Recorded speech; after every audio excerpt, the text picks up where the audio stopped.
You're watching Fox Sports. From Pomona, California, NHRA Championship Drag Racing is coming up next on TNN's Race of the Week.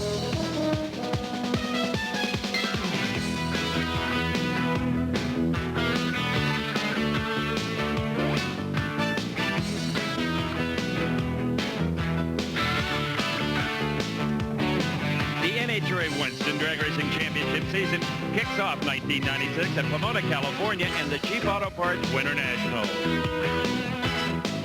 At any NHRA national event, you can always count on the Fuel Funny cars to provide lots of excitement and occasionally a bit of weirdness. Funny as in peculiar. Hi, everybody. I'm Steve Evans. The excitement came yesterday. Cruz Pedregon and the McDonald's Pontiac, owned by now NFL Hall of Famer Joe Gibbs, rockets to both ends of the national record. 493, 307 miles per hour. Now, the weirdness came in round one today. Al Hoffman in the near lane, the number 3 qualifier, against Mark Sievers. Hoffman had his best run of the weekend at a 5:06. He was tickled to death. Sievers was having his worst nightmare. A ball of fire through the shutdown area. When Al went to turn left off the racetrack, Sievers tagged the left front corner of his funny car. Sievers was okay, but Hoffman was hotter than Mark's fire. I doubt that Sievers could see anything. No, it's not his fault. Can you fix it? Oh, yeah, we fix it. We got bodies, and they'll fix it. The most obvious damage, of course, is to the body. They didn't change bodies. Instead, they've made the usual racer deal with 300-mile-an-hour tape. It ought to be just fine. The fuel tank looks bad, pretty banged up, but it's not leaking. They're not going to change it. The big question is, can they get this car ready for the next round? I think probably so. Here's Ralph Shaheen with the Top Fuel story. Steve, when we were here for the Winston Select Finals last October, Blaine Johnson was the talk of the pit area. He got his first ever Top Fuel national event win. So we come back to Pomona for the season opener in 96. Same conversations going on. Blaine rolls out, gets right in the hunt for a national ET record with a 466. Everybody's figuring round number one's a shoo-in for Blaine. Not so. Things changed up dramatically for Blaine and Alan Johnson. He struggled to put away Robert Reel in round number one of elimination. You know, both cars smoked the tires, and I did whatever I could do up there. You know, everything but pull the brake. I kind of brain faded on that, but I just kept stabbing it all the way down there, and, you know, we got to the end first. That's what counts. That wraps up the look at both of the Nitro classes. Let's go now to Bob Fry with a look at the factory hot rods at Pro Stock. With Pontiac being the official car of the National Hot Rod Association in 1996, and with Oldsmobile having pulled out of their involvement with Pro Stock, it should come as no surprise that Pontiac will be the dominant car, at least quantity-wise, in Pro Stock Eliminator. A full half of the cars in round number one were Pontiacs, and 5 of those 8 advanced into the second stanza. One of those cars is driven by Billy Huff. It's the Billy and Cheryl Huff combination out of Ohio Valley. A very strong running team, and in fact, in round one, they took out 2-time Cheap Auto Parts Winter Nationals champion Jerry Ekman, who himself was driving a Pontiac. So in 1996, a couple of names that might mean trouble for the guys in Pro Stock just might be Huff and Pontiac. Steve? Well, Bob, the most famous Kentucky Pro Stock driver, Darrell Alderman, is not here at Pomona. Last Sunday and Monday, the Wayne County Paint Shop team tested at Bakersfield, about 100 miles north, had nothing but problems. Their best elapsed times in the high teens, not enough to even qualify here at Pomona. So what did they do with Darrell Alderman and Scott Jeffrey on? They put the cars in the truck and headed back to Fairfield, Illinois. When will we see them? Quote, when we're ready.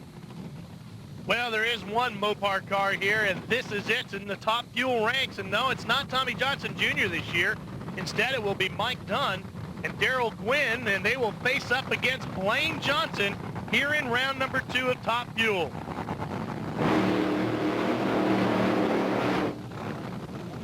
Neither Blaine Johnson nor Mike Dunn did much off-season testing. It just wasn't in their budget. Plus, they ended 1995 on a high note, pretty much both of them, and figured, well, we got enough. Let's just go into 96 and give it our best shot. So Mike Dunn completes his burnout, and boy, is he lucky just to be here in round number 2. Watch this. Dunn is in the far lane on the right. Bruce Sarver already smoking the tires, but look what happens to Mike Dunn. The motor lets go, the tires get punctured, and Dunn barely ekes out a victory in round number 1. And just last week, Mike's wife Sandy presented him with a bouncing baby boy named Michael, 9 pounds, 13 ounces. Blaine Johnson, well, this is a family affair. His brother Alan is the crew chief. His brother Everett is kind of the team manager. They can get by and a lot less when the salaries are being paid are to themselves, not to hired-in personnel. The car that Blaine Johnson is driving here this weekend, Steve, is the same car that he won here with back in October at the Winston Select Finals. Let's remember, round one, Blaine smoked the tires hard. Have they made the proper adjustments? Oh, boy. Yes, they have. It is Blaine Johnson back on track at 480, 301 miles an hour. Mike Dunn trails at a 505 at 229. Well, and things just never got going well for Mike Dunn anyway, Steve. Keep an eye on his car.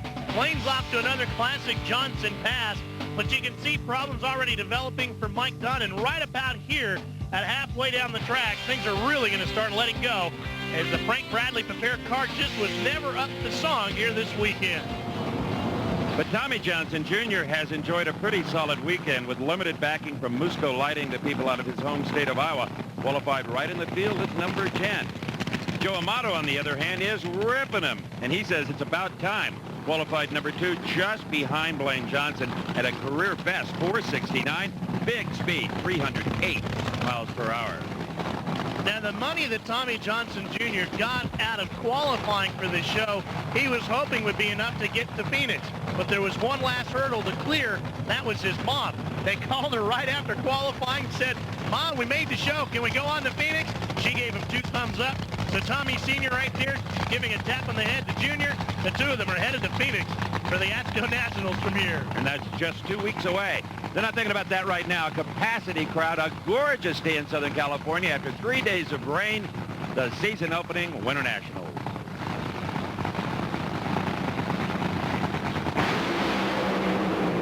Oh, Amato overpowers the racetrack or a clutch malfunction. Tommy Johnson Jr., he may go further than Phoenix. He keeps running like this. 487, 302 miles per hour. A huge crowd here in Pomona. Here's Steve Evans with TJ. 487, 302. Well, that's surprising. I was hoping it wouldn't smoke the tires. It's getting a little greasy, it looks like, but got to thank a lot of guys. They're helping out, and it's pretty tough this weekend, but we're getting by. I thought you might click it early to save it. 302, you didn't. They didn't say he smoked the tires, so leg it. Who cares? Get there first. Tommy Johnson doing a great job for the guys in Musco this weekend. And another driver who had a great year last year is Larry Dixon, of course, the reigning Winston Rookie of the Year in Top Fuel. But he struggled in qualifying, only number 13. Corey McClanahan having a solid weekend for Joe Gibbs. A 474 put him in the number 5 spot. A brand new McDonald's car, a lot of changing of personnel in that team, but so far, everything working out well.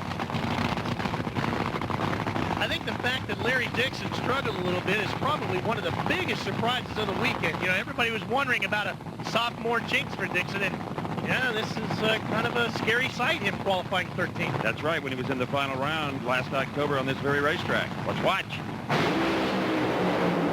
Oh, Dixon with the wheels in the air up the starting line. That's usually a good sign. And is again, the Snake puts his hands together for a 477 low elapsed time of the day so far on Top Fuel, 304. Well, Wes Cerny was saying he was going to go back to the same setup that they used to win the Budweiser Classic here in the fall. And boy, did it ever hook up and work on this pass. So the experimentation period is over. Cerny going back to the book of what they know works on the car. They put away Corey Mack. Steve? Larry Dixon, Happy New Year, 477. Hey, Wes Cerny and the guys, they came back after qualifying so poorly, and man, I'm just hanging on. It's a great run. God, it's been a while since I ever beat Corey, so I'm thrilled to death, trust me. 304. That's super. I'm still giggling this year, too. Took the words right out of my mouth.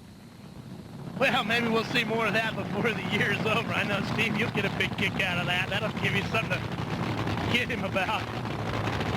So the final pair here coming up, this will be Scott Coletta and Connie Coletta going at it, the father-son duo. And the one thing I think that's really unique about this year with this team is not dealing with Scott, but dealing with Connie. Connie wants the title. Bob Bright took a look at this story. Scott Coletta has won the Winston Championship the last 2 years, and he really has been the dominant car since about the middle of '93. Oddly enough, every time Scott would come up against Connie in that quest for the championship, something mysterious would happen to Connie's car, and he never really mounted much of a threat.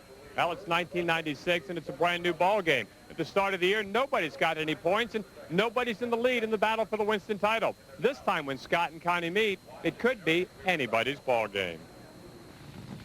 So they're racing for it right here, father and son. Scott Coletta, far lane, Connie Coletta, near lane. And Scott smokes the tire, and Connie's on fire, but he's going to win it anyway. Hey, to Connie Coletta, that's not a fire, that's just a little nuisance. He wins at a 5:27, only 192 miles an hour, but win was the key word.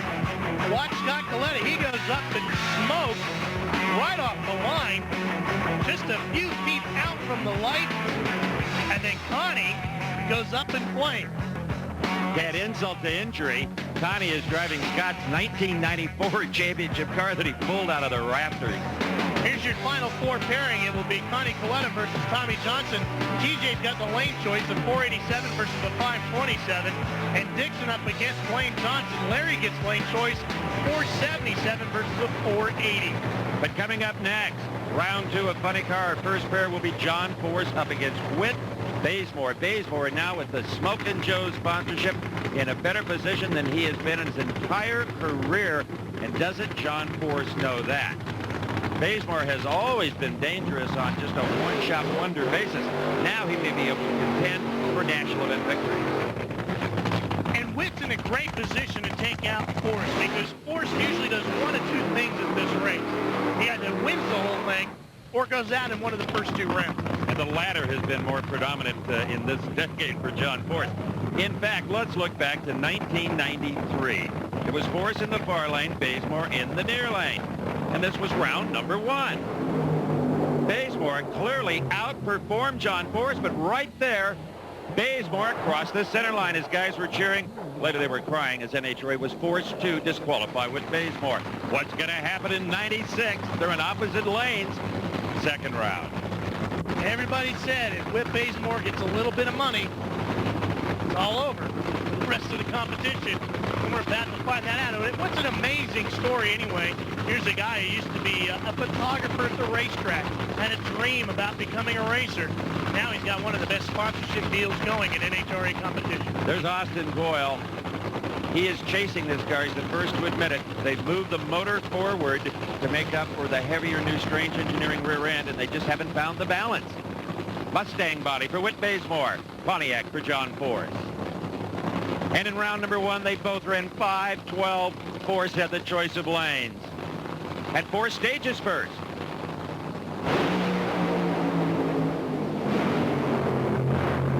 Bazemore just not enough clutch in that car.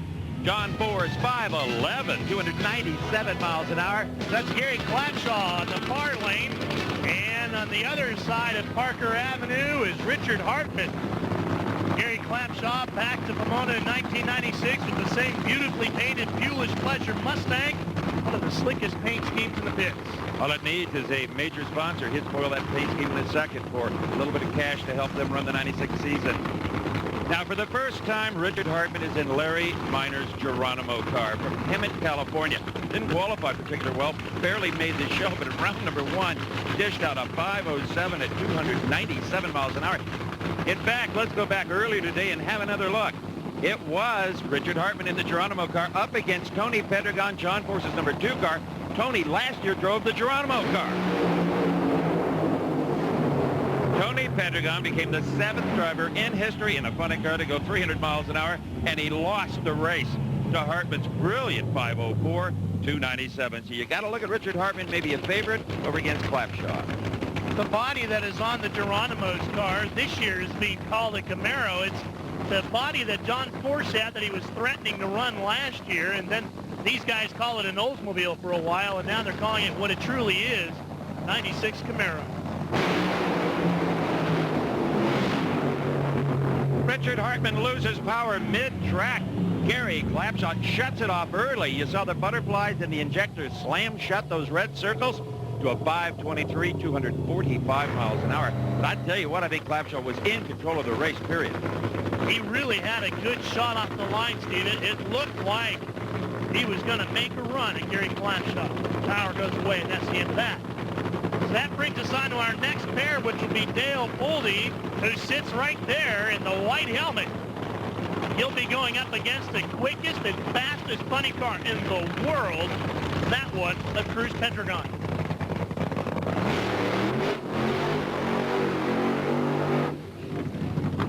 This car here, the Paisano car, being a bit of an R&D machine this weekend as well. They're testing the brand new JP2 block, and Dale Foley getting a little work in there as well. Here's Steve. Gary, how do you know as a driver that you can click it early like that and still win? Well, I saw him fall back, and I knew I was far enough down the track to where I just gave it about a 1 count because I knew we were hurting the clutch, and I just didn't want to throw the clutch out of it. So I took a chance, and it worked. A tidy little 523. Well, we'll take it. Like I say, it was an early shut-off, so we'll come back. This end of the racetrack, the cars are backing up and getting ready to go. Now, Dale Foley is a two-time winner of this event, picking up Winter National victories in 1980 and 88. Was also a runner-up in 85. Cruz Pedregon, well, he's had some pretty good success here as well. He is the defending champion. Gave Joe Gibbs his first drag racing victory 1 year ago right here at Pomona. Dave Settles is, of course, the new crew chief on this car. There's Dave right there walking up to the machine, make final adjustments. And Larry Frazier will call Cruiser into the beam. A very careful process. You want to make sure that the wheel is staged in those infrared beams, that it's not hung up on the body jiggling around because your red lights. Got to be done properly. The starter, of course, is Rick Stewart, taking over for Buster Couch in 96, doing a tremendous job.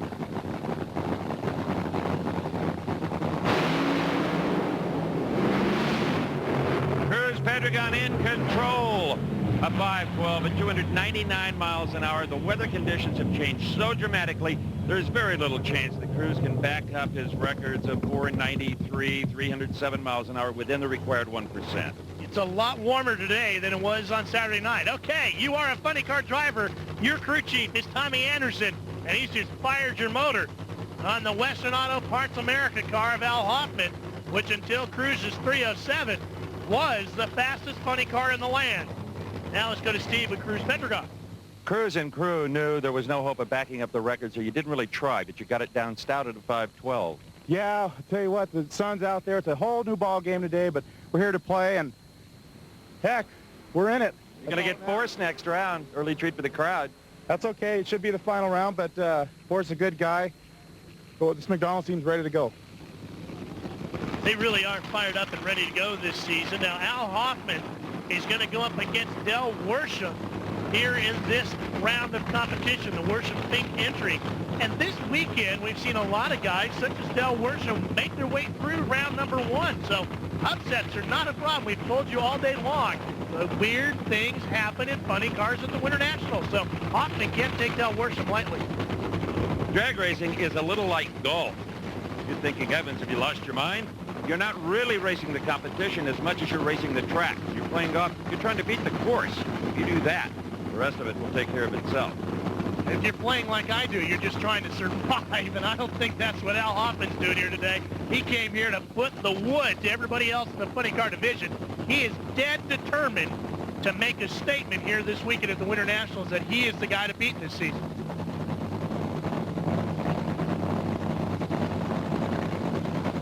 Al taking his time. Worsham away first.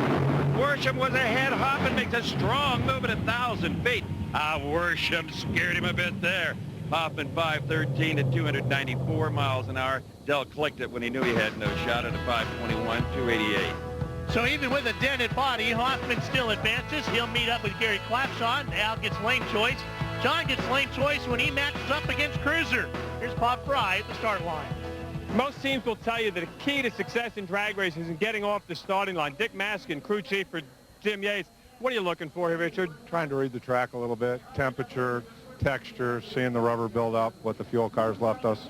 Does it look like there's any preference one side or the other besides maybe psychological? Our driver likes the right lane just from the standpoint he can drive out of it a little bit better, and we lost that lane choice, drove through the clutch a little, but I think we're on our game right now. I look for a real good round. Good launch off the starting line is very important. Having a lot of that mass and horsepower is not too bad either. And we've got pro stock action coming your way when we come back to Race of the Week. Everybody has an opinion about what makes good entertainment. We are the dark old Navy Blues. Next, Tigerland. Next, Up next, to the West Coast Eagles. next, One and all. next, Red, white, and blue. next, Flag next, forever. next, Australia. next, next, oh, next, Oh, marching. next, next. Old Fitzroy. And everybody's entitled to an opinion. I hate to see that. Awfully opinionated, but awfully entertaining. Footy Fever, Friday at 5 on Fox Sports. Sunday at 10, let the pictures tell the story in the Brickyard 400, where time is measured in hundreds of seconds and decisions on milliseconds. A night of hot racy action, Sunday at 10 on Fox Sports. It is time to go pro stock racing with maybe the most interesting field we've seen in a long time. Bill Glidden qualified number 14, won in round number 1. His father, Bob Glidden, did not survive round number 1. Now Bill is up against Billy Huff, the man we talked about earlier with Bob Fry, and he is running a Dick Maskin motor. Also a guy Bob Fry talked to about the track conditions. Ford against Pontiac. Bill Glidden with a huge advantage off the starting line, but Billy Huff, the Kentuckian, counters back and wins it. 7:07, 196 miles an hour to Bill Glidden's 7:09, 195. Ralph, what a stunning race. What a comeback. Well, he had troubles with the chutes at the far end of the racetrack, but he gets it to a stop and no problem watching this beast. 4:49 reaction time for Huff. Glidden was even quicker with a 4:34, and Billy Glidden thought he had this one won, Steve. But keep your eyes on the red Pontiac because here he comes. Here's Steve with Billy Huff.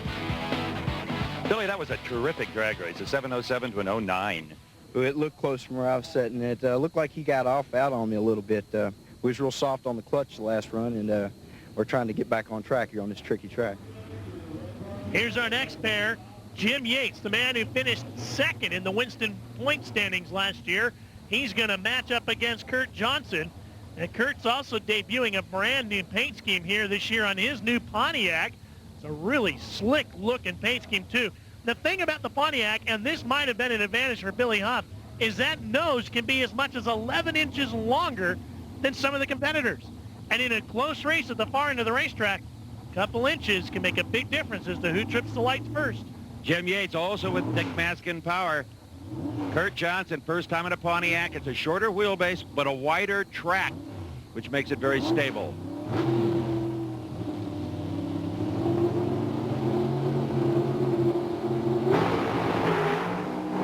Good even leave. Kurt Johnson with problems got out of the groove. Jim Yates powers it home. 7:06, 196 miles an hour. Compare Huff and Yates, and they compare nicely, a 7:07 and a 7:06, both with Maskin horsepower. And the next pair already getting set to go. It will be Steve Schmidt going up against Chuck Harris. Steve's back at the far end with Jim Yates. Jim Yates is trying to lower that number on his back window, and that's the way to do it. Keep beating guys named Johnson. Wow, I tell you what, that was a good one out there. Track is really coming around today. I mean, it's really given us a lot of improvement. We had a lot more left in the car in qualifying. We really just couldn't get it to the ground, and Dick and the crew have been working so hard. I'm just excited. Well, you saw what Maskin horsepower can do for Jim Yates. Steve Schmidt likes to do his own motors. In fact, he likes to do everybody else's motors as well. He's got a healthy chunk of the field. Now, Chuck Harris is an unofficial team car to Jim Yates. He's also running the Maskin horsepower. So this will really be a battle of the engine builders here. What Dick Maskin is trying to do is surround the Johnson family, and he's made big strides towards doing that. He's told them openly that's what he's doing.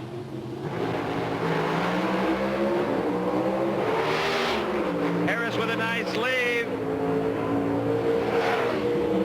And it is Chuck Harris. 7:05, 196 miles an hour. That has to be very demoralizing to the Steve Schmidt camp. Okay, so Dick Maskin did a great job at the horsepower, right? Yes. But Chuck Harris did a great job in the light. A 4:26-second light really gets him out of the blocks and in front of Steve Schmidt.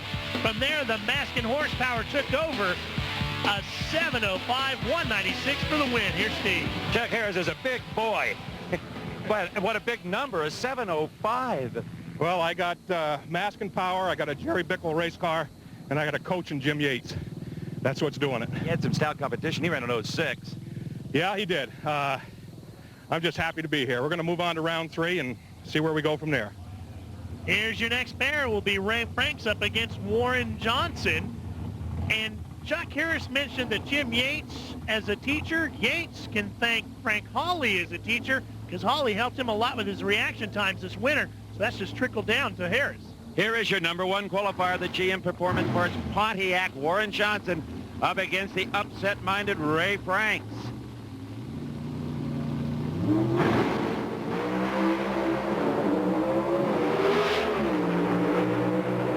Oh, another squeaker. Who won it? The electronic finish line judge says Warren Johnson on a teeny little hole shot. Johnson 7:06 with an 8, Frank 7:06 with a 5. Well, the margin of victory at the far end of this one is 1,000th of a second. Can you find it? I can't, but the electric guys did. So Chuck Harris goes up against Billy Huff, the Chuck getting the lane choice. And in the other pair, WJ goes up against his arch rival Jim Yates. Yates gets lane choice, Steve. Pro stock has been closed for years, but this is absolutely science fiction. You both run 06. You win on a hole shot by 1,000th. Well, we completely missed on a clutch on that run. I'm lucky to even be standing right here. That it should have run a 99 on that run easily, and we just missed on the clutch. And now you just got a whole bunch of mask-and-powered cars gunning you down or trying to. What kind of power? That's MA, never mind.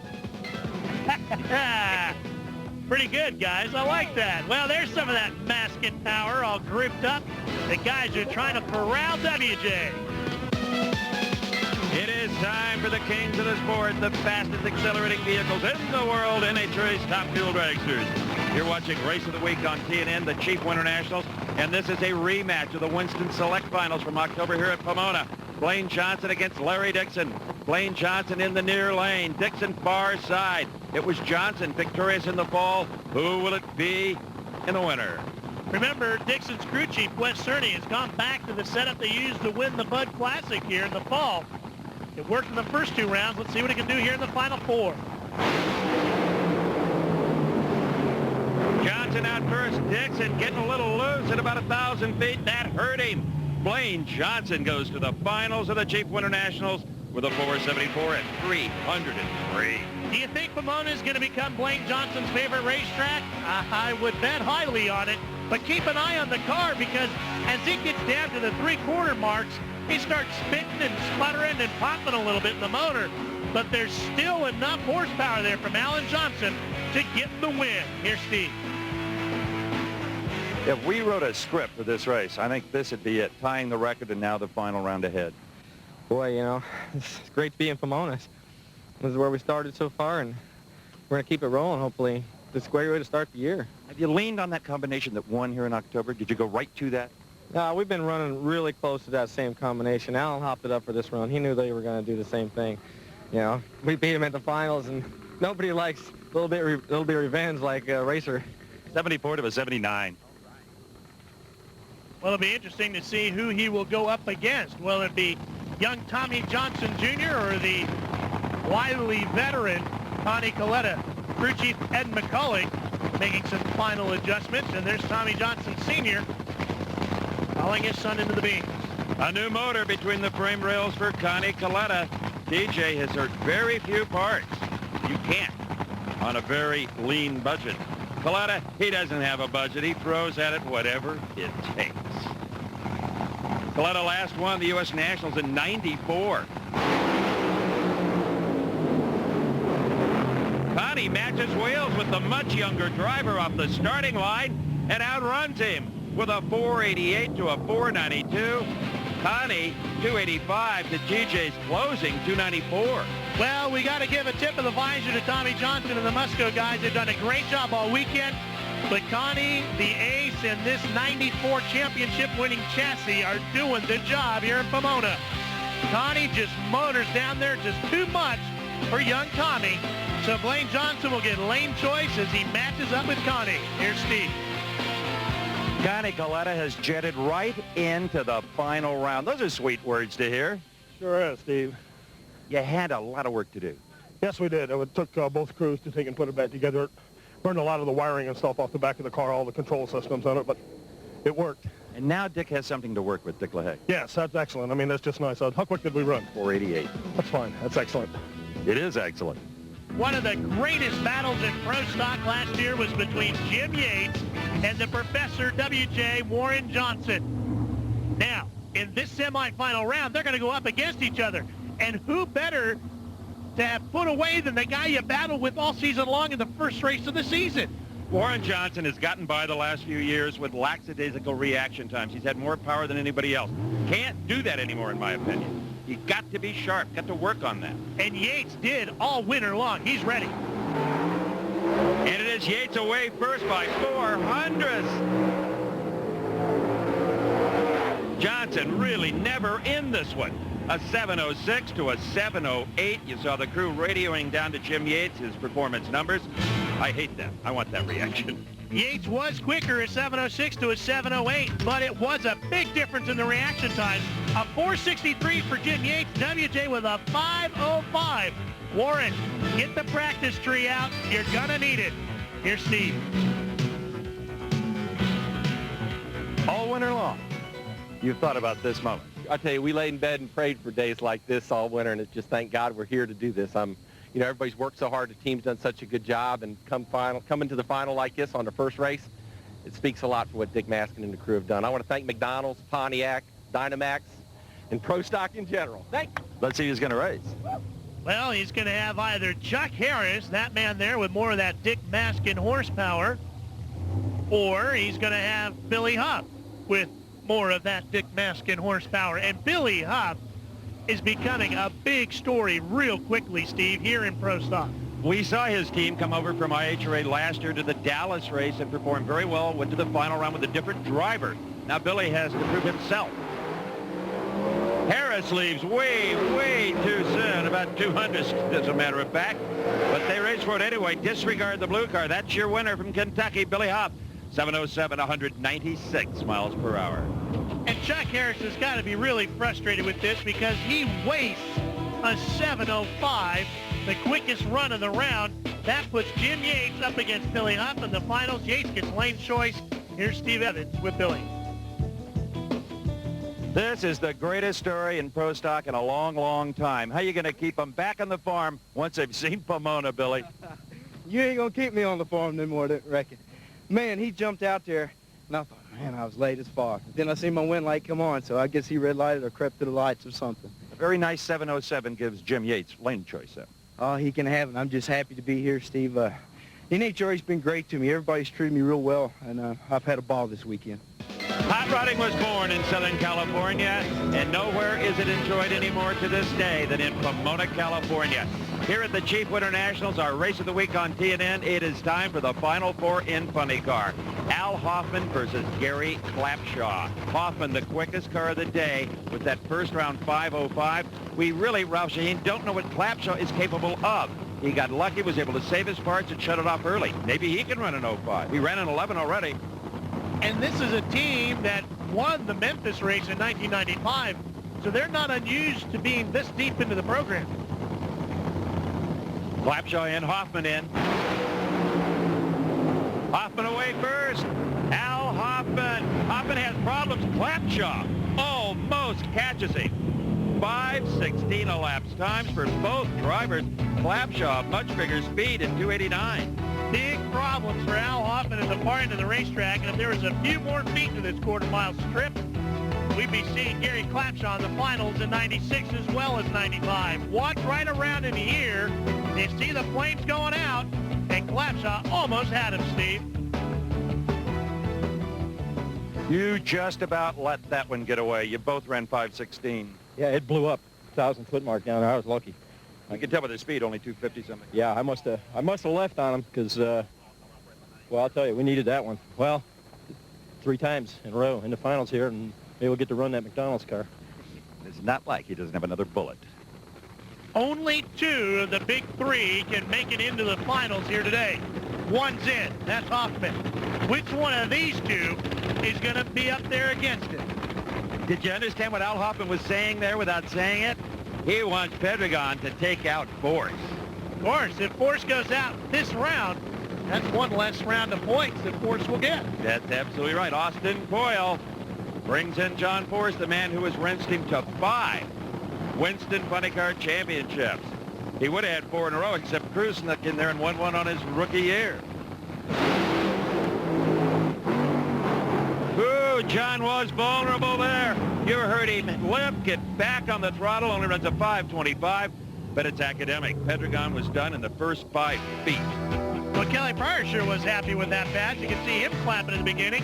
Watch Force. Cruz goes right up in smoke, but you'll see the flames dip out for a second. That's Force backpedaling right there as he drifted out of the line. He gets it back in the way he wants it, and he goes up against Al Hoffman. Al gets lane choice, Steve. Horsey, the old hound dog, was a bit of a chihuahua on that one at 25. I was almost in trouble.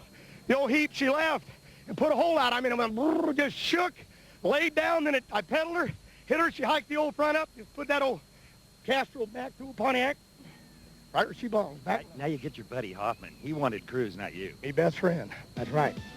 Show no mercy next round, folks. Well, you heard Al Hoffman saying they had another bullet. They got to hurry to get it into the chamber because the finals for Funny Car are just around the corner. The finals for Pro Stock are already lining up. I tell you what, Ralph, if this Billy Huff kid can get a good reaction time, I think he can run with Jim Yates. They both got the mask and horsepower, so that's an even across the board there. Huff away first, wheels in the air. Has he got a shot? Negative. And you know what, Steve? I was going to pick Yates, too. Oh, really? Yeah, well, okay. 7:04, 195 for Jim Yates. He wins the Chief Winter Nationals. Let's take a look at it again.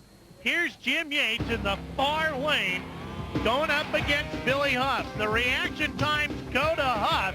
Yates has gotten better, but Huff was quicker. At the far end of the racetrack, it's just a good battle between horsepower and drivers, keeping them straight. You can see how close to the center line Billy Huff is. Yates utilizes the middle portion of the racetrack to get the win. Steve? Never gamble with Ralph Shaheen. He picks the winner after the race. You are the winner to the 7:04. How about this kid Huff? Huh? How do you run? That was a pretty close race. He ran good, and he drilled you a little bit on the lights. That's the trouble with them young guys. They do that to you all the time. You know, it's Billy's a world champion in his own right, you know, and I tell you, it's been a tough day today. And, you know, I got to thank Dart and all the guys up there at Maskin's place and making all that horsepower. And it's a great day, and the crew just did a great job. McDonald's, Dynamax, Pontiac, Shell, Interstate champion. Yes. Party time in Pomona? Hey, we're ready to have a good time. We worked hard for this. You got to realize this is only my 3rd win ever. So, I mean, there'll be more. Ralph? There's a look at your Winston Pro Stock point standings. Jim Yates atop the board, and Joe Gibbs gets his 2nd Winter Nationals win as a car owner, a Funny Car title, now a Pro Stock title. And here is Blaine Johnson's crew making some final adjustments on the fuel system down at the starting line. Earlier, Bob Fry took a look at this fuel system. If you wonder why the red car, the Travers tool machine of the Johnson family, has been running so well of late, this little rascal could be the key. Sid Waterman, you developed this pump. Tell us what's different about it. Well, what we've done is we've divided the pump into 2 separate fuel pumps, a front pump and a rear pump. We have 4 different gear sections. Each section has its own gear. It's all needle bearing. It's totally very, very heavy. Weighs 16 pounds. They're giving up that weight for the performance of the pump. This pump has the capabilities of 80 gallons a minute. We're only using 75% of that at this particular time, but it sure seems to be making a big difference. This could be the key to victory for the team this year. They could be running this red pump and picking up a lot of green, and that, of course, could cause the rest of the teams to see, well, red. There's Alan Johnson right there taking a look, making some final adjustments. And I think it's kind of unusual this year, Steve, that everybody was trying so hard at the beginning of the season to cut down on weight, and the Johnsons added weight. Yeah, well, Alan will tell you it ain't the pump, buddy. It's how you use it. And Dick LaHaye is a genius at fuel systems, and he's the man behind the car in the far lane. Connie Coletta. Connie was doing this when 180 was fast. Whoa, what a great lead. What a great race. It is Blaine Johnson with Connie Coletta finishing in a blaze of glory, but he finishes second. And he also finishes without a parachute. Watch Blaine Johnson's car get the front wheels in the air. Look how far he carries them. Blaine is off on his way to a rocket run, 473 at 299, and right there Connie goes up in flames, and the chute goes away. Alan Johnson's the winner, so's Blaine. Well, Blaine Johnson, you're alongside a flaming comet there. Connie Coletta doing his volcano impersonation. Yeah, he came by me on the top end with a lot of smoke rolling off of that thing, but we went up there, did our same thing again. I just steered away from the center line. I thought I was going to get over there. Front end was up, and I straightened out and cleaned up, nice clean pass again. You wanted a mid-470s. That's exactly what you got. Perfect. Alan's been making the calls all weekend. That's amazing how you can deal with so much horsepower and come out with the right call on the AT every lap. So I give them a lot of credit, and Travers Tools for sticking with us. The Winston Top Fuel point standings show Blaine Johnson on top. Connie Coletta sits in second. TJ solidly in third. And good news for Blaine, we got to come back to Pomona again in 96. Well, the funny car final is not so much a race as it is a mechanized fist fight between John Force and Al Hoffman. And not just the drivers, but the crews as well. Tommy Anderson and Helen Hoffman, Bernie Federley and Austin Coyle on the Force side. These people, they just don't like each other. And this is not WWF. They just have different personalities, different lifestyles. They are oil and water. Only one can win. What a great reaction time by Force. Oh, and then the blink goes out. John Force runs a near-perfect reaction time of 4:01, but then the fire in the pipes goes out. Look at how quick John Force was into the throttle. Hoffman's playing catch-up, desperately trying to pedal with a 4:96 reaction time. He is done, but then Force loses the fire, and Hoffman, a 5:05 3:02, gets the win. You go for the ride. Win, Steve. Oh, there'll be a big celebration tonight. This car made a move in the middle of the racetrack that was awesome. Force might have been a fender out on you. Yeah, I seen him for a little bit, but we were kind of worried. I mean, we didn't get a chance to start the car or anything or warm it up, and that's a brand new motor in the car. Anderson, I mean, I can't say enough about Tom Anderson, my whole crew, Jim Borovolovich, everybody that works on the crew. They've done a hell of a job this weekend. Parts America for coming on board, and Haviland and Pontiac. I mean, wouldn't be here without them. This is a great win. This is the way it's going to start out. We said Force is going to chase us this year, and that's the way it's going to be right to the finals. The Winston Funny Car point standings just the way Al Hoffman would have scripted it. He's on top, and Force is chasing him. Cruz Pedregon right in the thick of things. Don't count out the McDonald's car just yet. All in all, the National Hot Rod Association couldn't have had a better event to kick off the 96 Winston Drag Racing season. Race of the Week is a production of Diamond P Sports and a presentation of the Nashville Network. Get to the far end of the racetrack, a bumping incident damages the body on Al Hoffman's car. The crew fixes the body, gets him back in competition. He marches through the field and ends up winning the Pomona event, picking up very valuable points in the chase for the Winston Funny Car Championship. But that points lead disappeared at the next event in Phoenix. Now it's knocked on, but round one by Whit Bazemore. Then disaster here in Gainesville on Friday. The Parts America Pontiac erupted in flames at the end of what turned out to be the #1 qualifying pass of 5:06. I've ridden those things out before, and I don't wait for them to get carried away with themselves. When I see something go wrong, I usually get on the fire bottles and the brakes and the chutes out, and we're okay. Tom Anderson and crew were able to repair the damage, and earlier today in round one, Al easily handled Gary Folger. That will move him on to the second round, where he'll come up against Cruz Pedregon. Let's check in now with Bob Fry in Pro Stock. Ralph, the top half of the ladder was not a pleasant place to be if you were running in Pro Stock Eliminator at the Mac Tools Gator Nationals. Consider this: the #2 man in the points and the #2 man in qualifying, Chuck Harris, out of here after just one round. He was tattooed by the #15 man, Ray Franks. Ray's been quietly having a pretty good year, but he was very happy at the end of the racetrack after that first round upset. I'll tell you, we got lucky on that one. This thing got out of shape in fifth gear. Man, I pushed the pedal in about probably 100, 200 feet short of the finish line. And still got it? And still got the win. And if that weren't enough, how about Warren Johnson, the #1 qualifier for the second consecutive race, beaten by the number 16 man. This time it was Mike Edwards, the former modified champ, that took WJ wire to wire. And as you can imagine, the professor was not very happy. These guys out here with cutlasses that we got running 7 years ago, and, you know, they're buying technology that's been developed for them, and it's a spoon-fed deal. And now let me present this theory to you. When 16 cars are qualified within just 0.08 of a second, is there really any such thing as an upset? For round number 2 action, let's go back and join Ralph and Steve. Thanks, Bob, and we're going to kick off with the kings of the sport, Top Fuel Eliminator. That is Frank Bradley, overlooking the car owned by Darrell Gwynn, driven by Mike Dunn. Let's take a look at the ladder after round number 1. It'll be Blaine Johnson against Joe Amato. Connie Coletta meets Mike Smith. On the opposite side of the ladder, it'll be Scott Coletta, defending Winston champ against Danny Hill, whom we talked about.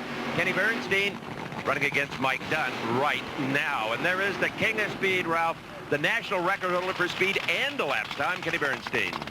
And boy, does he need that right now. Kenny Bernstein coming off a big win at Phoenix at the ATSCO Nationals. Things are looking pretty good for the Bud King. Let's take a look at the Winston point standings now, as of course that's what everybody is chasing here with 2 events in the books. Blaine Johnson up on top, but look at how tight the battle is for that #1 slot right now. Kenny Bernstein and Blaine Johnson right going after each other. Kenny qualified number 3 to 473, but ran a very measured 485 to beat Jim Hitt in round number 1. Mike Dunn, on the other hand, the big news there, they appear to have their mechanical problem solved, haven't even oiled the racetrack down once. Qualified 11th, and they are really walking on eggs, trying to make sure they're not blowing up $50,000 worth of parts every race. You're on board with Kenny Bernstein high up on the wing.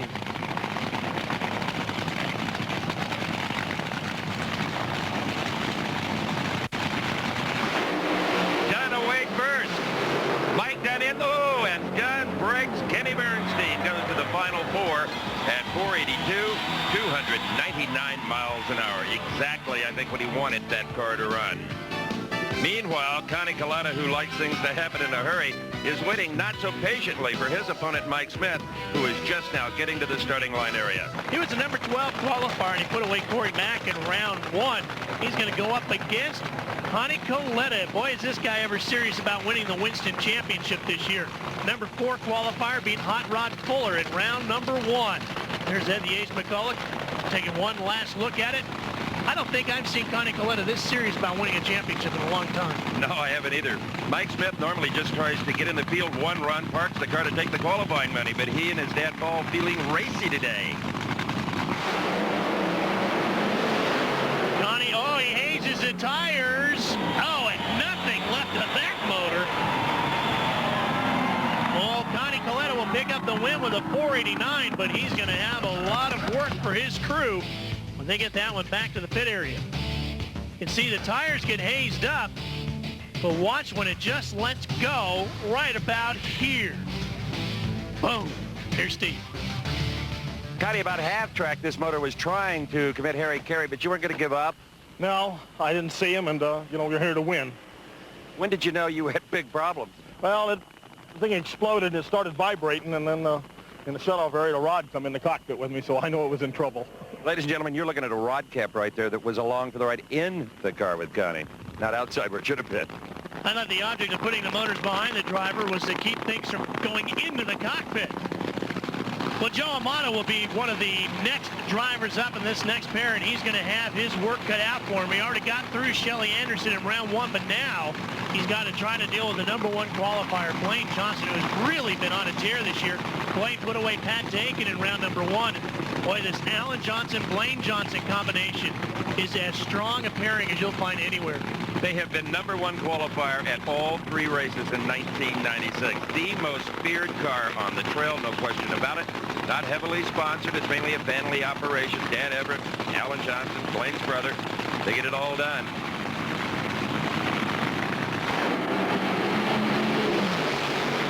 Oh, look at Blaine go.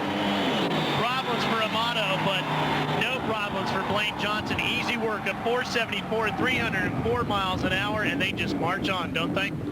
They sure do, and they're very carefully measuring their opponents. They figured Amato would run a 76, so they ran a 74. There's Fuzzy Carter as he looks over and fires up the nuclear banana of Eddie Hill. And Eddie's got to go up the 2-time Winston champion, the reigning champ. Scott Coletta, and this car has been flying all weekend long. And it's kind of interesting that usually this team kind of takes the first couple of races a year as almost R&D and get themselves tuned up and race ready, and then they really start making their championship charge once they get into the heavy meat of the season. One guy who's not wasting any time is Blaine Johnson. He's into the thick right now. He's with Steve. You know, Blaine, it looked like before the race you'd need a 474 to beat Amato. That's exactly what you ran, a 474. That's exactly what we needed for this round. You know, Amato had a good run around before. We didn't get a computer reading back at the trailer in the last run, so, you know, Alan just used all of his experience from the past runs we made and said, this is what we got to do to win. It'll be interesting to see what they need out of the next round. Some of these cars here could put up some big numbers. There's Eddie Hill. You can see he was the number 7 qualifier, and you saw him put away Tommy Johnson in round number 1. Scott Coletta qualified number 2 with a great 473. He ran 471 at 308 in round number 1. And let me tell you, he was not happy with this car coming to Gainesville.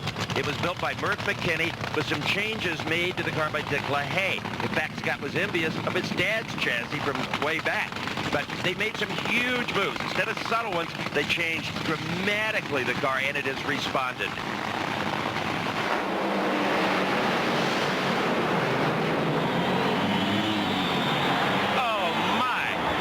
Coletta 466, the fastest speed in NHRA history at 314 miles an hour.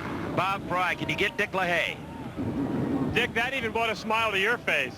Well, you know, we've been knocking on the door all weekend. That's the 5th run or 6th run below 480 flat, and we just need to make a run on 8 cylinders, and I guess it came around. I mean, they were almost a 1/10 and a half under 480 flat. That team is awesome. Well, I guess it came around, Dick. There's Tim Richards giving him a healthy handshake, and daughter Kim congratulating her dad. Here's Steve. Ladies and gentlemen, meet the fastest top fuel driver in the history of drag racing. Don't hurt me, 314 miles an hour. Holy cow, 314. Tell you what, this thing ran 308 with a cylinder coming out at about 4.1. We knew this was, if it ran on 8, this was going to happen. You know, Dick and the guys are doing a heck of a job. He's got, wait a minute. Don't you mad early? Don't you want the elapsed time? 466. Awesome. With a what? Not quite enough. Oh, 66. Just a tick away from the elapsed time record as well. You're right, Steve. It was actually the 5th quickest run in NHRA history. That means Scott will go up against the king, Kenny Bernstein. Scott gets lane choice. His father, Connie, will go up against Blaine Johnson. Blaine continues to march on with the lane choice. It is now time to pound the ground and smoke the tires with the fuel coupes, the plastic fantastics, whatever you want to call them. Funny cars is the official category.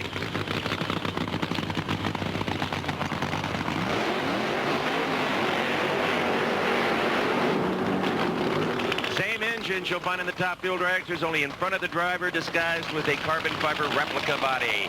Al Hoffman meets Cruz Pendragon on this side of the ladder. John Force up against Mark Oswald, the in-and-out burger car.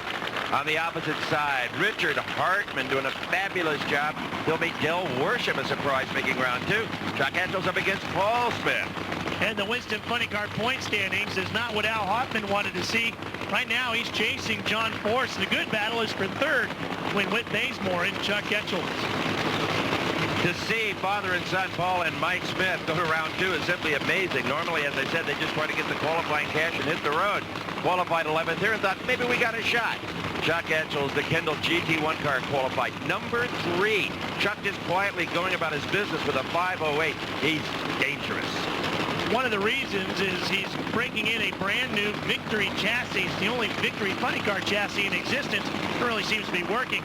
In fact, Paul Smith used to be Chuck Etchell's crew chief for some 5 years. So it'll be interesting to see who gets the better tune-up here. You bet.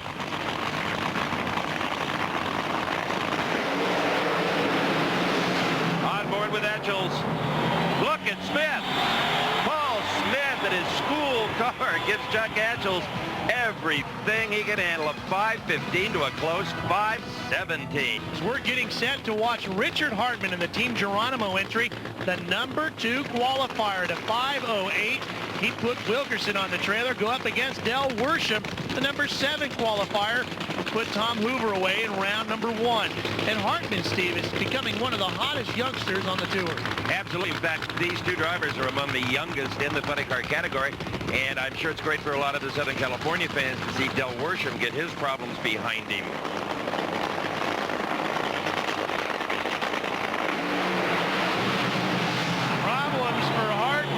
Worsham's going to get the win, but you can see the car slowing at the far end of the racetrack. Only a 541 at 215 miles an hour. That'll get him on to the next round, but not the kind of numbers he needs. How about this? The crowd saluting Scott Coletta's 314.90 record. Bob Fry? Sometimes you might have a tendency to have a little bit too much time to get ready and overthink. Al, is it going to play in your psyche a bit? Not a bit. We're ready. You're just sitting here right behind this green and white car. That is probably the worst place for you to be, behind him. That won't last long. The always confident Al Hoffman. Here's Steve Evans. Well, the first thing we noticed on the Worsham car is the burst panel is out, so you had really no supercharger. That's right. It was going down there, and it appears, according to my numbers, it was running pretty good. Maybe another 519, and blew the burst panel out. That's easy to fix, but maybe something else caused that. Yeah, I'll tell you, that burst panel's been there for probably 6 months, so maybe it's time to change it. Yeah, maybe 2 months ago. Well, this is not one of the most heavily funded crews on the tour, so they're going to have to go back to work and see if they can fix it quickly and cheaply to keep themselves marching on through the day. For the first time in a long time, Mark Oswald is on the entire tour. All 19 races in the In-N-Out Burger car, wrenched by Bill Schultz, qualified number 12. And he's got to be nervous now, up against John Force, who qualified number 4 at a 5:09. He hated Hoffman getting that $4,000 number 1 bonus money, and so did Austin Coyle, who would have shared in that had they achieved it. Well, Mark Oswald has had a pretty good day up against the Castrol GTX bunch. He already put away Tony Pendragon, Force's teammate, in round number 1. Let's see what he can do up against the big boss. 6,000 horsepower apiece. Carefully they stage using a handbrake, trying to restrain the cars.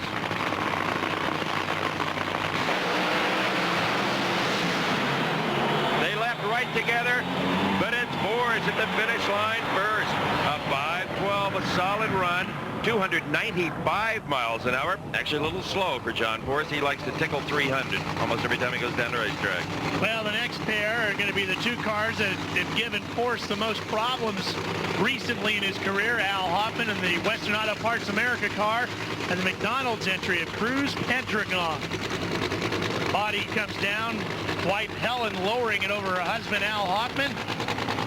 Al's going to warm up those big rear tires on this Pontiac body funny car.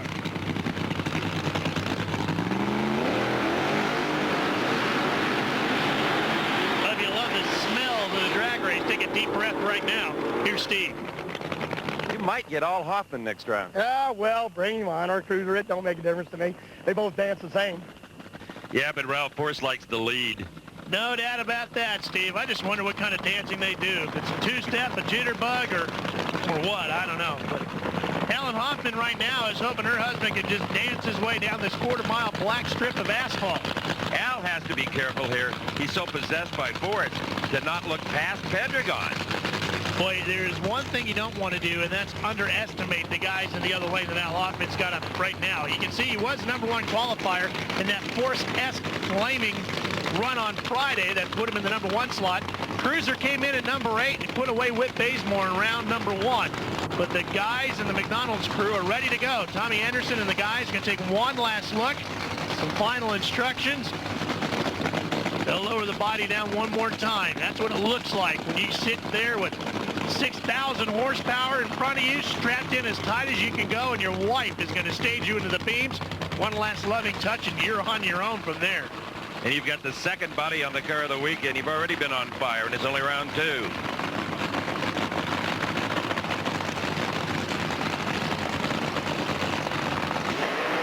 Hoffman just leaves the starting line. What is he thinking? What kind of deal is this?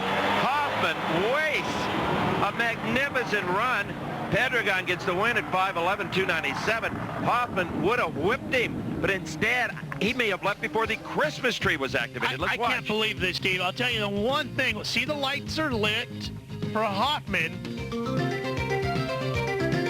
Cruz is in.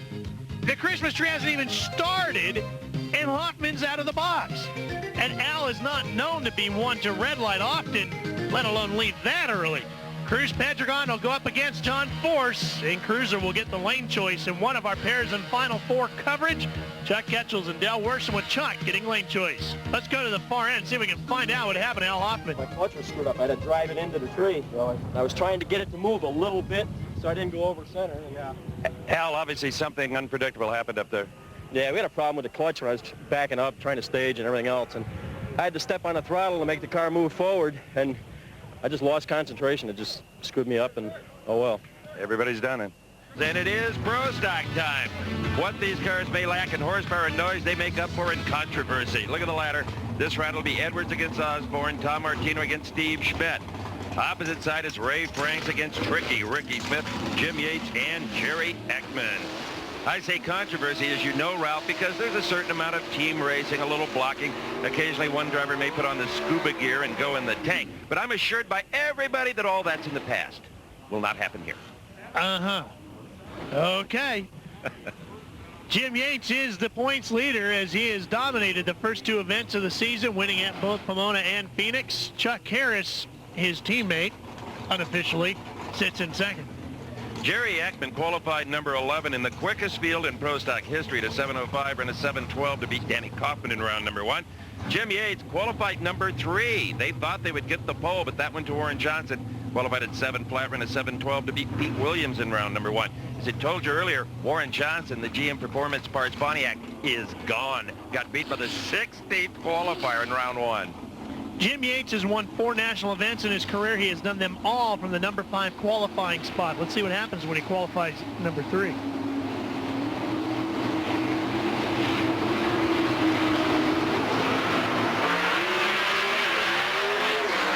Well, he's off to a pretty good start, but Ekman trying to hang with him, not going to be able to do it.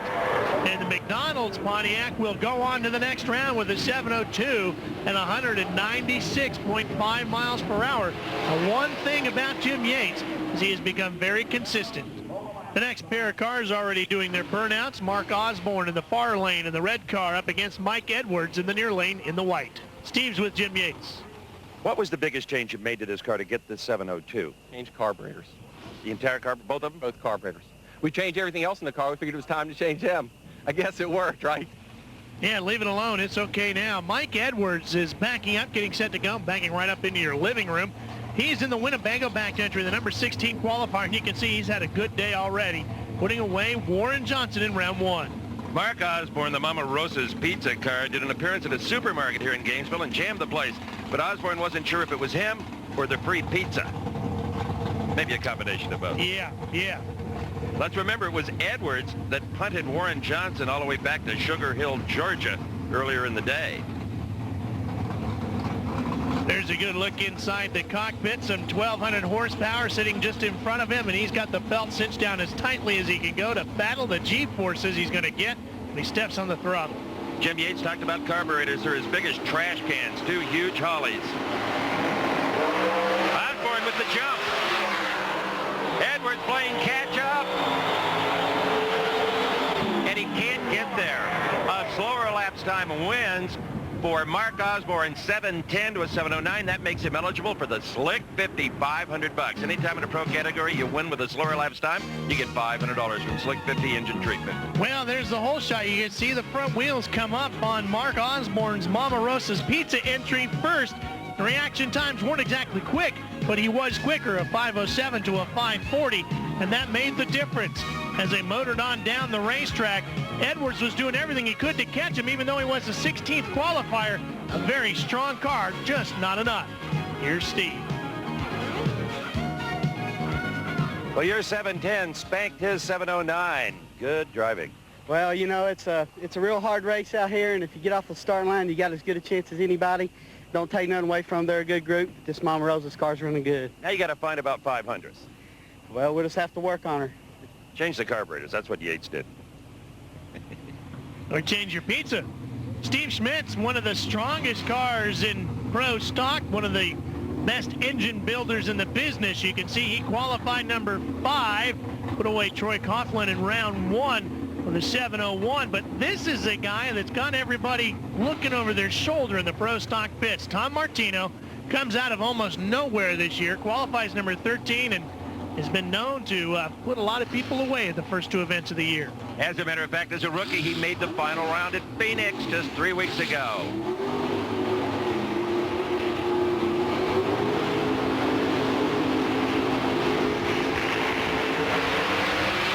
Martino with a slight edge. But Steve Schmidt power pays off, a 7:05 to a losing 7:08. Nobody running huge mile an hour, 196 for Schmidt to 195 for Tom Martino. The air just isn't that good. Ricky Smith warming up those big rear Goodyears on the carrier-backed Pontiac. He's going to go up against Ray Franks. Far into the track, Steve Schmidt's climbing out to talk to Steve Evans. 7:05 is definitely going in the right direction. Yeah, we shook a little bit out there. I think we can run a lot better. Everybody has complained a little bit about a shake about 20 feet out. It's really an interesting racetrack, Steve, to be honest with you. About the length of the car, 18, 20 feet. You know, it's really tricky. After that, the rest of the racetrack's pretty fine. This wind's brutal, though, by the way, in 5th gear. So those are some of the problems that the pro stock competitors are dealing with here today. One of the things Ricky Smith had to deal with was Bob Glidden in round 1. Not a problem for the number 7 qualifier. And Ray Franks, he's off to a good start. He already put away the number 2 qualifier, Chuck Harrison, round number 1. Ricky Smith is a hired gun in that carrier car, and they use a Richard Maskin motor just like Jim Yates, leased from Maskin. It'll be interesting before the day's over.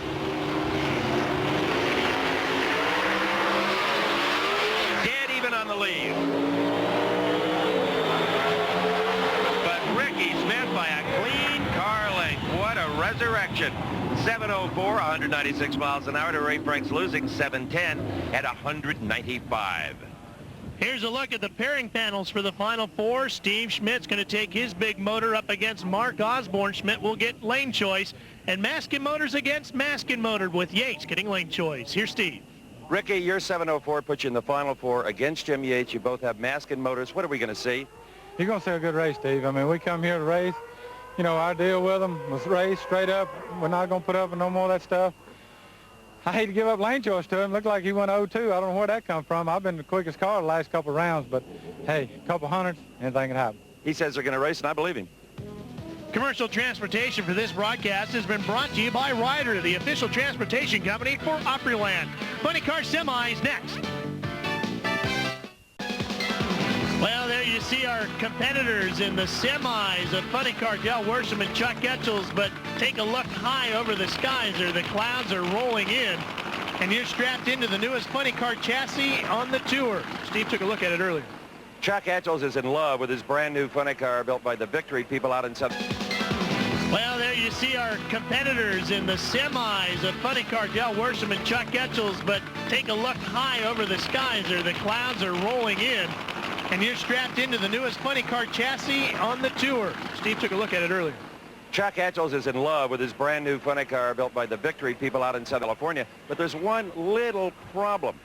To solve a head clearance situation, they laid Chuck back in the car, which kicked the seat up, and now he's having to work the throttle with an ankle movement like this instead of a thrust from the hip with the entire leg, which is proven to produce better reaction times. So he's counting on big horsepower from Tim Richards and the crew to get him by what may be a little bit of tardiness for this race until a new seat is designed. Well, it hasn't hurt him so far. He's been doing real well, but it is a different style of driving. Here we go. Worsham and Etchels. Etchels indeed is laid off the mark. But Worsham fades. Etchels goes to the finals at a 5:07.305, but he was 6/100th off of the reaction time of Del Worsham. And Cruz Pedregon now has the McDonald's entry warming up, ready to go. He's going to go up against the reigning Winston champ, John Force. Here's Steve with Chuck Etchels. Well, a 5:07 at 3:05 ain't bad.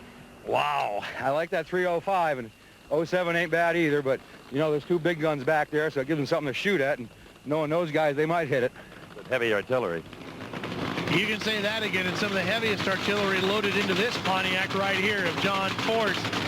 Cruz had lane choice, but Steve talked to Force about that earlier. Right now, as you can see, it's cooling down, Steve, and that track's going to get a whole lot better, and I don't think lanes matter now.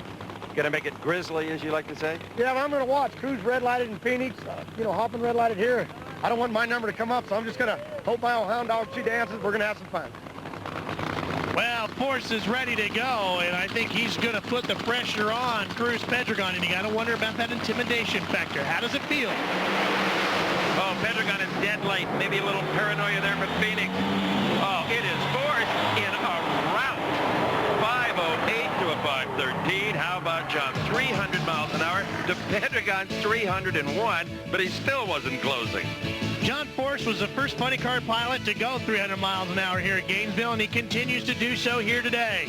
Cruz Pedregon had the right setup, but the reaction time is what hurt him. Just couldn't get it off the line quick enough. Force had another great setup from Austin Coyle, Bernie Federley in the bunch, and it worked. A 5:08, 300.7 miles an hour. Force Naturals in the finals. John Force will not have lane choice, but he could get his 5th consecutive Mac Tools Gator Nationals win. But right now, Bob Fry is checking in with Dale Armstrong, who until Scott Coletta ran 3:14 was the fastest fuel crew chief in the world. Not anymore, Dale. Dale Armstrong works on the Bud King, has been doing it for a while. You guys ran a 466 out in Phoenix. Now you're going to run a car that ran a 466. You don't look worried. Well, no, I'm concerned. That's a very, very good run for this time of day and so forth. I don't think he can do it again, but we're not going to try and soup this up enough to go quicker than a 66, but we'd like to get it into the low 70s, so we got a shot. It's a battle of two extremely quick and very fast cars, two of the very few cars that have run 460s, duking it out in the semifinals. And the only two cars to ever run 3:14 side by side. If Dale Armstrong is a little nervous and worried about the competition, so too is Mark Osborne. I had a chance to talk to him in the pits, and you can see it in his face. He knows what he has to do. Yeah, if I don't get off the start line, I don't have much of a chance today. You got any mental drills you do to be real sharp? Yeah, I got a Christmas tree in the trailer here, and I've been really working on it between rounds, and hopefully we can get in there with a good one. Osborne with a great jump, 0.03 of a second quicker than Schmidt. Oh, and it won't hold up though, Steve. That's where the horsepower came into play from Steve Schmidt. Mark Osborne with the quickest reaction time of the day, not just for himself, but of the entire Pro Stock field. A 4:40 reaction time to a slower 4:69, and Schmidt has to pedal from there on to try to catch Mark Osborne. But Schmidt knows how to build a good motor, and he does just that, catching him with a 7:06, 196 mile an hour pass to take the win. Here's Steve. It's getting cooler. The track is getting cooler, and the air. We were really pretty conservative that time. We didn't want to go for the juggler. We felt Mark might have a little trouble with the left lane. Mark's awesome driver, as we all know. I just knew if I left with him or close, we could run him down probably. Let's find out who he's going to race in the final, Jim Yates or Ricky Smith. He doesn't care. Well, you're right. He doesn't, and with all that horsepower, he doesn't have to worry about it. There's Ricky Smith. And we talked to Jim Yates about his prediction. We're going to have lane choice. That's probably worth 300 or 400. I mean, nobody's getting down the left lane, so I'm going to predict we're going to win, but it'll be a race. I mean, he's going to have to give me heck on the starting line to outrun us. No deals. No deals. Oh, we're running for the money. You can bet on that. Well, you heard it. No deals. Ricky Smith, a little bit late. Uncharacteristically late. But look at this. He charges. Boy, Jim Yates was wrong about the lanes. How about identical 7:03s? Both run 195. But Jim Yates will go to the final round against Steve Schmidt. It's Top Fuel Final Four here at the Mac Tools Gator Nationals. Blaine Johnson versus Connie Coletta. Blaine hasn't heard a part all day. Connie Coletta has been a bomb factory. Moments ago, I asked Blaine about this whole situation. Connie has definitely potential to run fast. We're not going to back off or anything. We put a little pressure blowing on there. Try and maybe get a little more speed out of it on the top end. That's all we're going to try and change. Maybe the cloud cover will stay over and we'll pick up a little bit over the last run. They're trying to get a little more speed at the top end because that's where you can make power safely, not necessarily smoke the tires. And that's been the key to Blaine's success.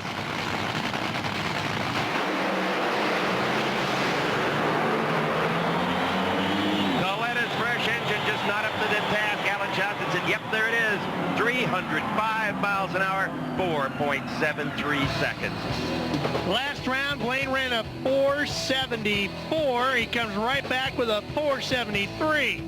We talked about consistency with this team earlier on in the day. Boy, are they living up to it here already again this afternoon. And Connie Coletta with the new motor. It was a good motor, just not good enough to upset this Travers Tool backed entry. So the question now becomes, who gets to challenge the consistency of Blaine Johnson? And this has got to be one of the most exciting matchups we've seen yet in 1996. Two 314-mile-an-hour cars going against each other. Kenny Bernstein, Scott Coletta. Everything that's in this trailer is now put into this race car. Every change we could make to try to obviously get this Budweiser King to come a little quicker. You're going to have to beat him. And we may go too far, but I'd rather do that than go out there and run 80s because he's certainly going to run good. And you can be sure that Scott Coletta's crew did the exact same thing because they know Bernstein's just as strong.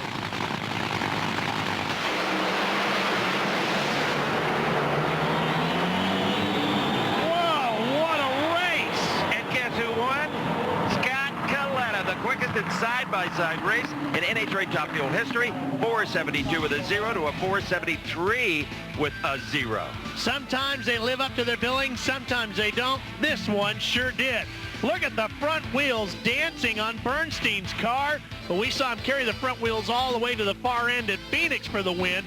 But look at this here. Look at their side-by-side, giving it everything they got. The chassis are both perfectly.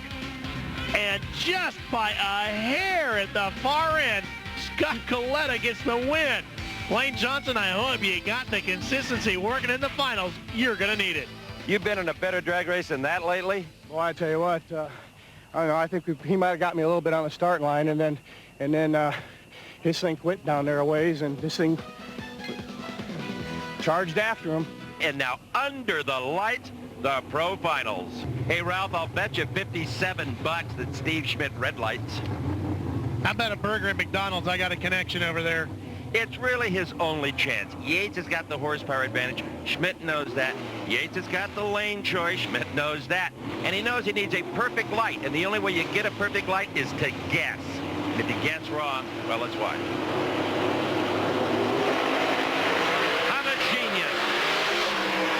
Steve Schmidt, red lights. Jim Yates has won his third NHRA national event in a row, and Schmidt was right. 7:02 for Yates, 7:05 for Steve. A hole shot was his only hope. One thing Jim Yates did all winter long was practice on his reaction times. It is the one area he was really hurting in coming into the season. And White Tony, she celebrates as Jim Yates goes on to the win. Here's Steve. That red light was no surprise to me, and I don't think it was to you either. That was his only shot. I figured we were going to have him a little worried there. You know, that track was coming around. We were running awful good all day. I thought the rain delay might help us a little bit, and it did. I mean, we really come on strong. Car's been running so great since we fixed it after first round. So I just want to thank everybody. It's helped us so much. Pontiac, McDonald's, Dynamax, Shell, Interstate, our new guys on the block out here, Easy Care, Dick Maskin, the crew back at Yates Auto Parts, and thank God, here we are. Well, Jim, take those two carburetors off and save them because they work good here in the finals. Yates wins the first three events of 1996. So you can see how the Winston points shape up. John Force and Chuck Etchels, a funny car final ready to go. Force has a shot at winning his fifth consecutive Mac Tools Gator Nationals. Tim Richards eases Chuck Etchels in. This is going to be a whale of a race. Well, last year at Maple Grove, these two had a great pedaling battle, and with the green racetrack due to the rain, we might see another one here.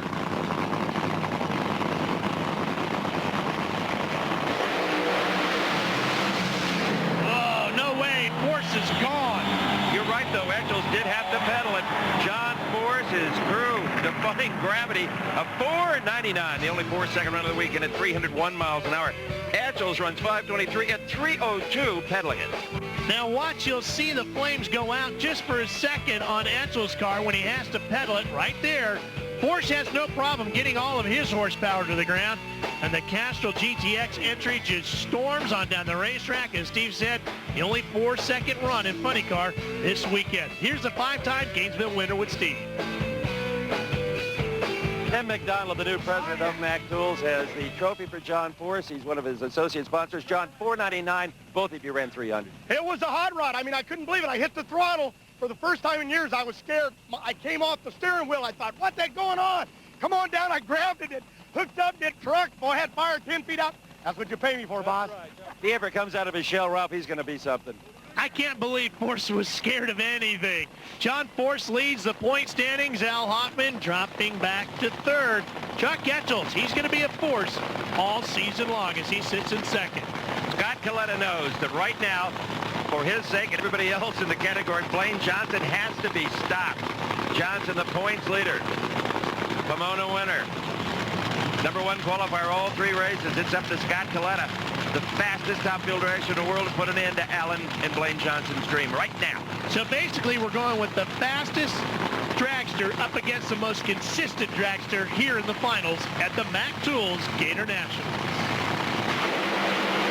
Oh, and Coletta, the wheels come up and she goes all the way over. Blaine Johnson better get on the gas. Coletta can win this, sliding down the racetrack. Blaine finally across the finish line. Are concerned now, obviously, with Scott Coletta. A horrendous blowover. Well, he's finally got her stopped. He's moving and he's out of the car. Spectacular. The world's fastest top fuel dragster is now a pile of junk. Remember in the open of the show we talked about bite? Look at how much bite Coletta gets. It gets sky high, the air gets under it, pushes it all the way over. Now it kind of looks reminiscent of Big Daddy Don Carlos at Englishtown back in '86. Facing the wrong way, the motor's still going. Blaine Johnson finally gets by to collect the win. And now Scott just trying to get the thing stopped to shut the motor off and bring it around. He's out of the car and he's with Steve Evans. You okay, buddy? You're trying to deck. What do you think? You okay? Yeah, I'm all right. I got a headache. That was a bit of aerobatic flying, really. Yeah. I stayed with it too long, you know. It was racing him, and, you know, I didn't know where he was, and I don't know. I saved one once before. I should have reached up and grabbed the brake, but I thought I was going to come back down, and I guess I wanted to set the world on fire. Well, you have in some ways today. You know, every driver I've ever talked to that had a blowover always said it's my fault. You think you're good enough to save it, and nobody is. Well, I did it once, and I should have done it. And I just remember thinking, you know, last time I just reached up and grabbed the brake, and it saved it. And he smoked the tires. If I'd done it like the last time, I'd have probably won. Come on, honey. He's just fine. Ralph? Well, his wife, Kathy, comes in, of course, concerned about her husband. He's okay. He's a little more frustrated about the race car. Steve's caught up with our happy winner, though. Blaine Johnson, you've now won 2 out of 3 races. And there you got a bit of a break. Had he not gone flying, he'd have beat you. Oh, yeah, he was, well, maybe, you know, we smoked the tires. If we hadn't smoked the tires, maybe we would have beat him anyway. But, you know, I hate to win like that. Scott's a great competitor, and he was going to give it his all, and, you know, but you know, we're going to take that win and go on to the next race, 40 points ahead of Bernstein, and 40 points more points ahead. And our dreams coming together like we had over the winter. You know, this is the way we planned it all winter, and it's taken off just the way we planned it. I told you he had some strategy. What a great job this man has done all year long. Ralph? As you take a look at the points, the strategy that they're talking about is to just win rounds. That's what the Johnsons decided they were going to do. Win rounds, win points, win a Winston championship. Well, the big Gator took a bite out of Scott Coletta, but it gave us great racing. For Steve Evans, Bob Fry, I'm Ralph Shaheen. So long from the Gators. TNN's Race of the Week has been a production of Diamond P Sports and a presentation of the Nashville Network. California, but there's one little problem. To solve a head clearance situation, they laid Chuck back in the car, which kicked the seat up. And now he's having to work the throttle with an ankle movement like this instead of a thrust from the hip with the entire leg, which is proven to produce better reaction times. So he's counting on big horsepower from Tim Richards and the crew to get him by what may be a little bit of tardiness for this race until a new seat is designed. Well, it hasn't hurt him so far. He's been doing real well, but it is a different style of driving. Here we go. Worsham and Etchels. Etchels indeed is laid off the mark. But Worsham fades. Etchels goes to the finals at a 5:07.305, but he was 6/100th off of the reaction time of Del Worsham. And Cruz Pedregon now has the McDonald's entry warming up, ready to go. He's going to go up against the reigning Winston champ, John Force. Here's Steve with Chuck Etchels. Well, a 5:07 at 3:05 ain't bad. Wow, I like that 3:05, and 07 ain't bad either, but, you know, there's 2 big guns back there, so it gives them something to shoot at, and knowing those guys, they might hit it. with heavy artillery. You can say that again, and some of the heaviest artillery loaded into this Pontiac right here of John Force. Cruz had lane choice, but Steve talked to Force about that earlier. Right now, as you can see, it's cooling down, Steve, and that track's going to get a whole lot better, and I don't think lanes matter now. Going to make it grizzly, as you like to say? Yeah, well, I'm going to watch. Cruz red lighted in Phoenix, Hoffman red lighted here. I don't want my number to come up, so I'm just going to hope my old hound dog, she dances. We're going to have some fun. Well, Force is ready to go, and I think he's going to put the pressure on Cruz Pedregon, and you got to wonder about that intimidation factor. How does it feel? Oh, Pedregon is dead late. Maybe a little paranoia there from Phoenix. Oh, it is Force in a rout. 5:08 to a 5:13. How about John? 300 miles an hour to Pedregon's 301, but he still wasn't closing. John Force was the first funny car pilot to go 300 miles an hour here at Gainesville, and he continues to do so here today. Cruz Pedregon had the right setup, but the reaction time is what hurt him. Just couldn't get it off the line quick enough. Force had another great setup from Austin Coyle, Bernie Federley in the bunch, and it worked. A 5:08, 300.7 miles an hour. Force Naturals in the finals. John Force will not have lane choice, but he could get his 5th consecutive Mac Tools Gator Nationals win. But right now, Bob Fry is checking in with Dale Armstrong, who until Scott Coletta ran 3:14 was the fastest fuel crew chief in the world. Not anymore, Dale. Dale Armstrong works on the Bud King, has been doing it for a while. You guys ran a 466 out in Phoenix. Now you're going to run a car that ran a 466. You don't look worried. Well, no, I'm concerned. That's a very, very good run for this time of day and so forth. I don't think he can do it again, but we're not going to try and soup this up enough to go quicker than a 66, but we'd like to get it into the low 70s, so we got a shot. It's a battle of two extremely quick and very fast cars, two of the very few cars that have run 460s, duking it out in the semifinals. And the only two cars ever run 3:14 side by side. If Dale Armstrong is a little nervous and worried about the competition, so too is Mark Osborne. I had a chance to talk to him in the pits, and you can see it in his face. He knows what he has to do. Yeah, if I don't get off the start line, I don't have much of a chance today. You got any mental drills you do to be real sharp? Yeah, I got a Christmas tree in the trailer here, and I've been really working on it between rounds, and hopefully we can get in there with a good one.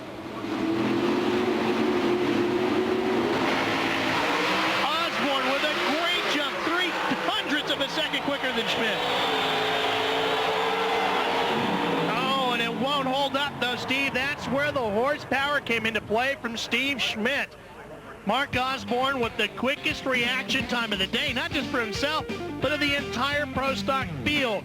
A 4:40 reaction time to a slower 4:69, and Schmidt has to pedal from there on to try to catch Mark Osborne.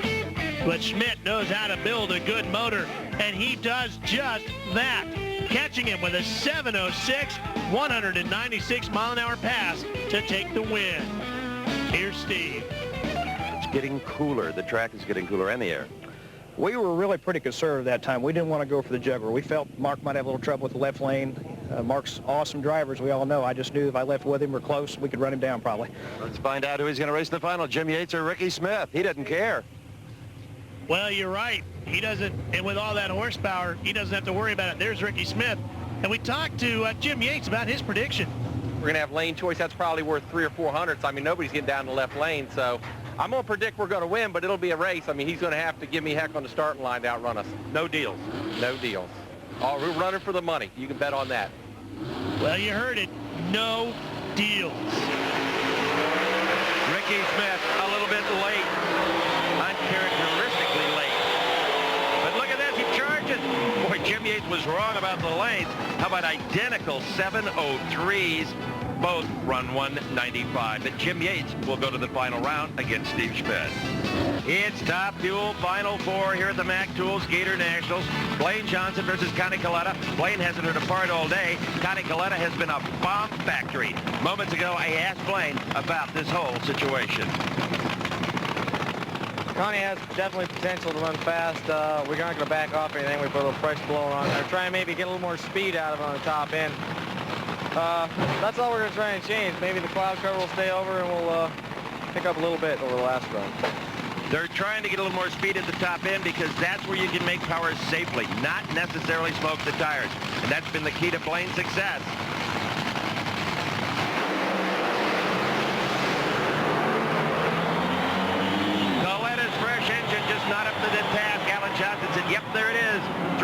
105 miles an hour, 4.73 seconds.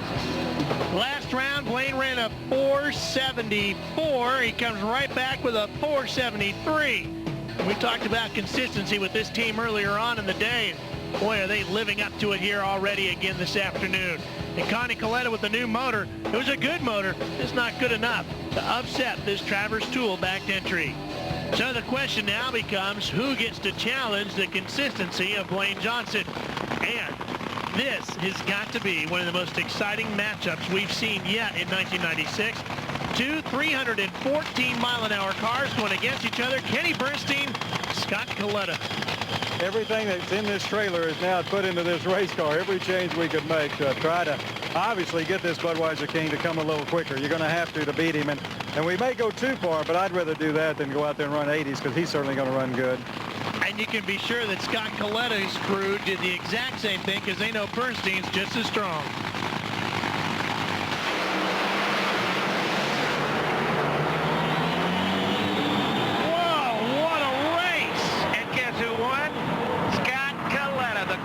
Side-by-side race in NHRA Top Fuel history.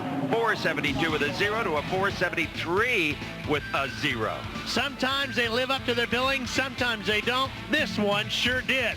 Look at the front wheels dancing on Bernstein's car, but we saw him carry the front wheels all the way to the far end at Phoenix for the win.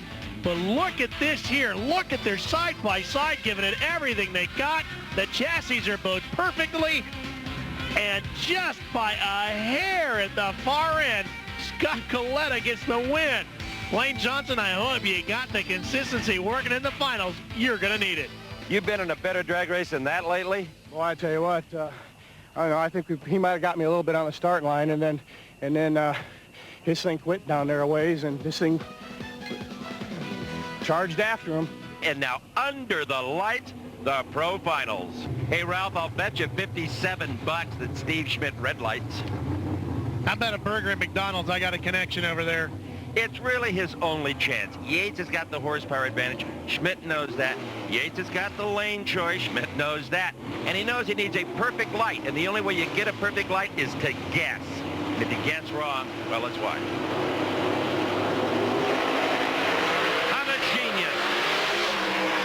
Steve Schmidt, red lights. Jim Yates has won his third NHRA National event in a row, and Schmidt was right. 7:02 for Yates, 7:05 for Steve. A hole shot was his only hope. One thing Jim Yates did all winter long was practice on his reaction times. It is the one area he was really hurting in coming into the season. And White Tony, she celebrates as Jim Yates goes on to the win. Here's Steve. That red light was no surprise to me, and I don't think it was to you either. That was his only shot. I figured we were going to have him a little worried there. You know, that track was coming around. We were running awful good all day. I thought the rain delay might help us a little bit, and it did. I mean, we really come on strong. Car's been running so great since we fixed it after first round. So I just want to thank everybody. It's helped us so much.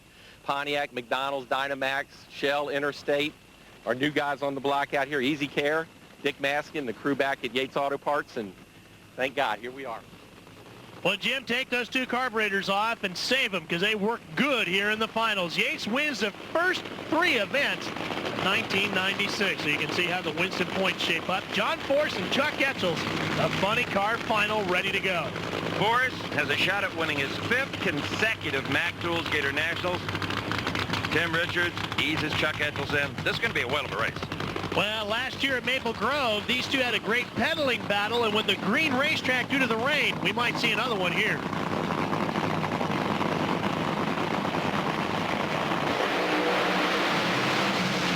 Oh, no way. Force is gone. You're right, though. Etchels did have to pedal it. John Force, his crew, defying gravity. A 4.99, the only 4-second run of the weekend at 301 miles an hour. Etchels runs 5:23 at 3:02 pedaling it. Now watch, you'll see the flames go out just for a second on Etchels' car when he has to pedal it right there. Force has no problem getting all of his horsepower to the ground, and the Castrol GTX entry just storms on down the racetrack. As Steve said, the only 4-second run in funny car this weekend. Here's the 5-time Gainesville winner with Steve. Tim McDonald, the new president of Mac Tools, has the trophy for John Force. He's one of his associate sponsors. John, $4.99. Both of you ran 300. It was a hot rod. I mean, I couldn't believe it. I hit the throttle, for the first time in years, I was scared. I came off the steering wheel. I thought, what's that going on? Come on down. I grabbed it. It hooked up. It truck. Boy, I had fire 10 feet up. That's what you pay me for, boss. If he ever comes out of his shell, Ralph, he's going to be something. I can't believe Force was scared of anything. John Force leads the point standings. Al Hoffman dropping back to third. Chuck Etchels, he's going to be a force all season long as he sits in second. Scott Coletta knows that right now, for his sake and everybody else in the category, Blaine Johnson has to be stopped. Johnson, the points leader. Pomona winner. #1 qualifier all 3 races. It's up to Scott Coletta. The fastest top fuel dragster in the world, to put an end to Allen and Blaine Johnson's dream right now. So basically, we're going with the fastest dragster up against the most consistent dragster here in the finals at the Mac Tools Gator Nationals. Oh, and Coletta, the wheels come up and she goes all the way over. Blaine Johnson better get on the gas. Coletta can win this sliding down the racetrack. Blaine finally across the finish line. Are concerned now, obviously, with Scott Coletta. A horrendous blowover. Well, he's finally got her stopped. He's moving and he's out of the car. Spectacular. The world's fastest top fuel dragster is now a pile of junk. Remember in the open of the show we talked about bite? Look at how much bite Coletta gets. It gets sky high, the air gets under it, pushes it all the way over. Now it kind of looks reminiscent of Big Daddy Don Carlitz at Englishtown back in '86. Facing the wrong way, the motor's still going. Blaine Johnson finally gets by to collect the win. And now Scott just trying to get the thing stopped to shut the motor off and bring it around. He's out of the car and he's with Steve Evans. You okay, buddy? You're trying to deck. What do you think? You okay? Yeah, I'm all right. I got a headache. That was a bit of aerobatic flying, really. Yeah. I stayed with it too long, you know. It was racing him, and, you know, I didn't know where he was, and I don't know. I saved one once before. I should have reached up and grabbed the brake, but I thought I was going to come back down, and I guess I wanted to set the world on fire. Well, you have in some ways today. You know, every driver I've ever talked to that had a blowover always said, it's my fault. You think you're good enough to save it, and nobody is. Well, I did it once, and I should have done it. And I just remember thinking, you know, last time I just reached up and grabbed the brake, and it saved it. And he smoked the tires. If I'd done it like the last time, I'd have probably won. Come on, honey. He's just fine. Ralph? Well, his wife, Kathy, comes in, of course, concerned about her husband. He's okay. He's a little more frustrated about the race car. Steve's caught up with our happy winner, though. Blaine Johnson, you've now won 2 out of 3 races. And there you got a bit of a break. Had he not gone flying, he'd have beat you. Oh, yeah, he was, well, maybe, you know, we smoked the tires. If we hadn't smoked the tires, maybe we would have beat him anyway. But, you know, I hate to win like that. Scott's a great competitor, and he was going to give it his all, and, you know, but you know, we're going to take that win and go on to the next race, 40 points ahead of Bernstein, and 40 points more points. And our dreams coming together like we had over the winter. You know, this is the way we planned it all winter, and it's taken off just the way we planned it. I told you he had some strategy. What a great job this man has done all year long. Ralph? As you take a look at the points, the strategy that they're talking about is to just win rounds. That's what the Johnsons decided they were going to do.